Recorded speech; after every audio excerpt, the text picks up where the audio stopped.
So what is my big mistake that I did when I didn't have enough investing options? Okay, so also I have a business for land. So I'm buying and selling land. I'm buying low and selling high. When I started this business, I didn't have all the experience that I have now. So what happened? So, we are targeting off-market people to buy land. And there was a time when I didn't get enough, deals. We didn't have enough pipelines. So what happened? I was forcing myself because I felt so scarce. I felt I had like a scarcity mentality back then, is that there is not enough deals in the market. And what happened? I was forcing myself into deals that were not that very good. Because I want to have this feeling that I'm buying now. So I want to get into this game, right? I want to start to buy land so I can sell them at a higher price. But again, once you're starting working with your emotions, right? You're not thinking clearly, because investing, it's 100% logic, okay? So you don't need to involve any emotion over there. But that's what we do, right?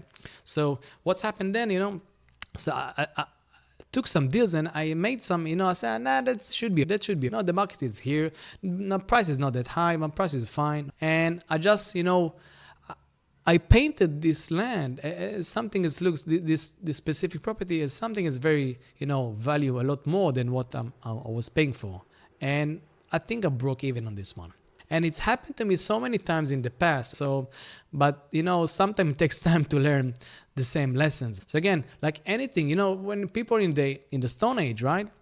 So when food was very scarce, right? When they didn't have enough food, they went to hunting. When they come with their, with what they found, they kept it and they store it. Maybe they ate made so much food now for 1 week because they didn't know what's going to happen tomorrow. They didn't know the weather going to be tomorrow, if they're going to be able to find more food to feed their family. So they were in a scarcity mode. And what I found after talking to so many investors, they feel the same way about investing, because especially when the market is crazy, when the market is volatile, they feel that they don't have enough options. Most of the people think there are two ways to invest their money: stocks or real estate. And everything is quite big. And when you see what's going to happen in the news, you don't know what's going to happen with the Fed. You don't know what's going to happen with inflation. We don't know what's going to happen with the interest rate. We don't know. So people also remember what happened in 2008. They are afraid. And they're afraid. They don't know enough. They don't know enough to make a decision whether which route is the best way for them. And if you choose one route, when is the time? People are afraid to invest in the wrong time. Because again, like in the stock market, you see a chart, but you don't know what's the future trend. You may have some assumptions. You say, probably it's going to go up. But what's going to happen if it won't?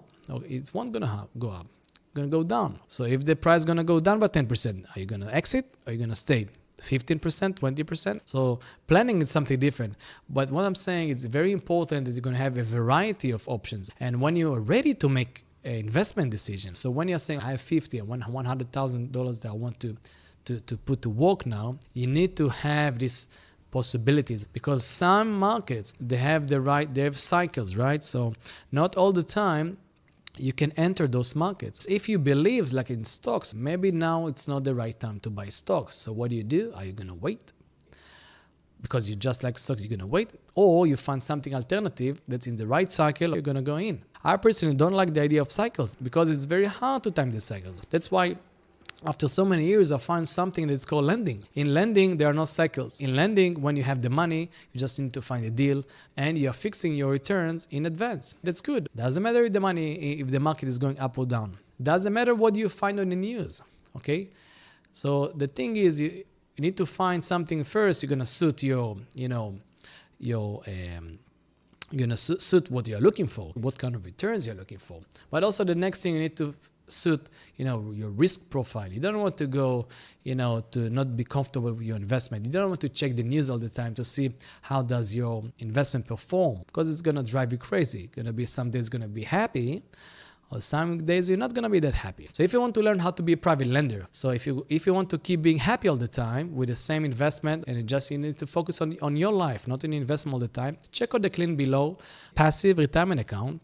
And on this short presentation, you're going to learn how to be a private lender, how to invest your money in a very safe way without worrying too much about this investment and just being worried about how you're going to use your money on your lifestyle. Talk to you soon. Bye bye.